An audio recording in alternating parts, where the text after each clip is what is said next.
नमस्कार दोस्तों, अरु लीगल एकेडमी में आपका बहुत बहुत स्वागत है। मैं एडवोकेट विनोद सिंह। आज का टॉपिक में दोस्तों बात करेंगे कि आप मेंटेनेंस देने से किस प्रकार से बच सकते हैं, उसके क्या उपाय हैं। यदि आपके खिलाफ कोई झूठा केस पत्नी ने कर दिया है तो अपना बचाव आप किस प्रकार से कर सकते हैं कि आपको मेंटेनेंस ना देना पड़े। तो आइए कानून के प्रावधानों को जानते हैं। इससे पहले रिक्वेस्ट करूं कि आप वीडियो को पहली बार देख रहे हैं, मेरे चैनल पर नए हैं तो चैनल को आप सब्सक्राइब करके बेल आइकन प्रेस कर लीजिए और वीडियो के अंत तक बने रहिए, जिससे आपको ये क्लियर हो पाए कि आप मेंटेनेंस देने से, जैसे झूठा मुकदमा पत्नी ने कर दिया है, तो किस प्रकार से बच सकते हैं। आज इन बारीकों को समझेंगे। तो चलिए बात करते हैं दोस्तों। जैसे आपकी पत्नी ने मेंटेनेंस के लिए झूठा मुकदमा कर दिया है तो इसमें बचाव के लिए कौन से ग्राउंड हैं और किस प्रकार से बच सकते हैं।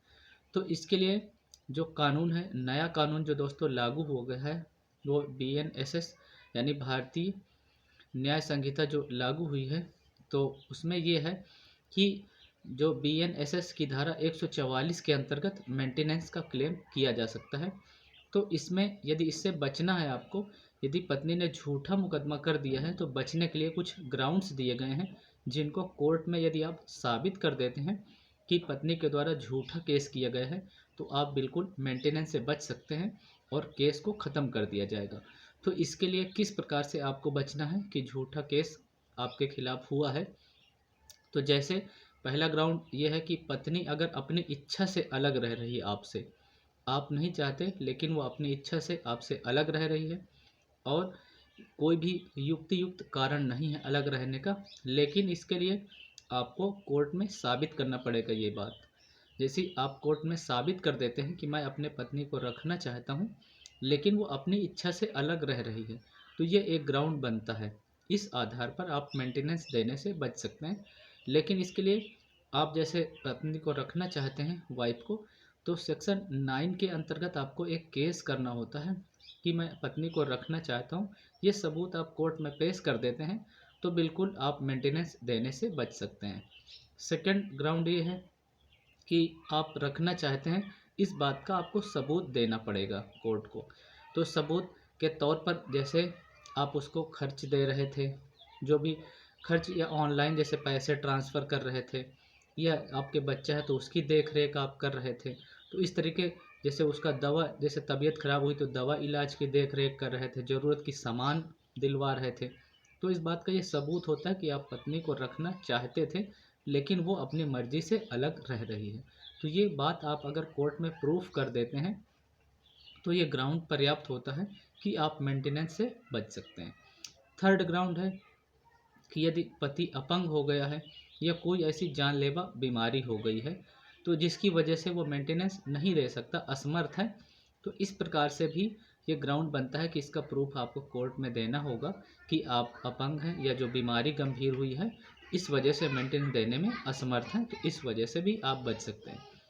फोर्थ ग्राउंड कि पत्नी खुद कमाती हो, जैसे कोई प्राइवेट जॉब वो कर रही है या बिजनेस कर रही है या गवर्नमेंट जॉब कर रही, तो इस बात का आप एविडेंस कोर्ट को प्रोवाइड करते हैं। कोर्ट को ऐसा लगता है, कोर्ट जब चेक करेंगे तो डॉक्यूमेंट्स आप लगाना होगा आपको कि उनकी इनकम क्या है, वाइफ की।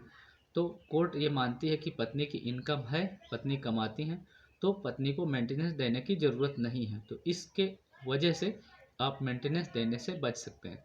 फाइव्थ ग्राउंड है कि अगर पत्नी आपके साथ रहती है लेकिन, या अलग रहती है लेकिन वो एडल्ट्री में रह रही है, किसी के साथ उसके अवैध संबंध हैं, वो संबंध बना रही है, आपको ये जानकारी है, इस बात पर आप मेंटेनेंस देने से बच सकते हैं। लेकिन इसका आपको सबूत कोर्ट में पेश करना होगा कि जो पत्नी है वो किसी अन्य व्यक्ति के साथ एडल्ट्री में रह रही है।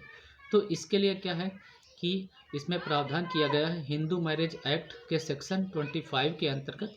इसमें परफॉर्मेंस के बारे में बताया गया है कि अगर जो पति पत्नी है वो किस प्रकार से एक साथ रहते हुए एक दूसरे के पूरक हैं, अगर उसको नहीं वो फुलफिल कर रहे हैं तो फिर ये माना जाएगा कि वो इस बात की जो मेंटेनेंस की डिमांड नहीं कर सकती, भरण पोषण उसको नहीं दिया जाएगा। तो लेकिन ये दोस्तों जो ग्राउंड मैंने बताए हैं ये कोर्ट में आपको साबित करना पड़ेगा, इनके एविडेंस देना पड़ेगा, तो कोर्ट इस आधार पर जो मेंटेनेंस का केस है वो कैंसिल कर सकते हैं। लेकिन जैसे केस चल रहा है, स्टार्ट हुआ तब भी मेंटेनेंस की पत्नी डिमांड कर सकती है, या डाइवोर्स हो गया तो उसके बाद भी मेंटेनेंस दिया जाता है। तो इसकी अपील आप कर सकते हैं। जैसे मेंटेनेंस आप दे रहे हैं तो इसको ना देने के लिए आप सेशनल कोर्ट में अपील भी कर सकते हैं कि मेंटेनेंस देने से आप बच सकें। और इसके लिए प्रोविज़न किया गया है कि आप हाई कोर्ट भी जा सकते हैं, हाई कोर्ट में भी अपील कर सकते हैं।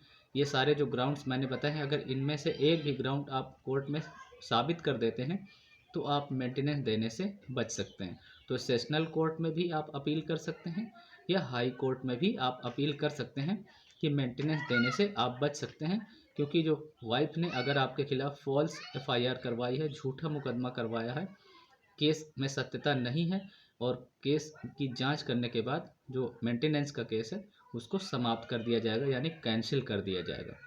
तो जो पुराना कानून है सीआरपीसी, क्रिमिनल प्रोसीजर कोड के सेक्शन 482 के अंतर्गत जो फॉल्स केस हैं उनको आप क्वैश करवा सकते हैं। तो ये प्रोविज़न किए गए हैं। तो उम्मीद करता हूँ जो भी इन्फॉर्मेशन मैंने आपको दी है ज़रूर पसंद आएगी। अगर जानकारी अच्छी लगी है मित्रों तो लाइक कर दीजिए, और वीडियो को शेयर कर दीजिए हर उस प्लेटफॉर्म पे जिस पे आप मौजूद हैं। और चैनल को सपोर्ट करने के लिए, जिससे मैं आपके लिए ज़रूरी वीडियो लेकर आता रहूँ, चैनल को सब्सक्राइब करके बेल आइकन आप प्रेस कर लीजिए। तो चलिए मिलते हैं नेक्स्ट वीडियो में। आज के लिए इतना ही। थैंक यू सो मच दोस्तों। जय हिंद एंड जय भारत।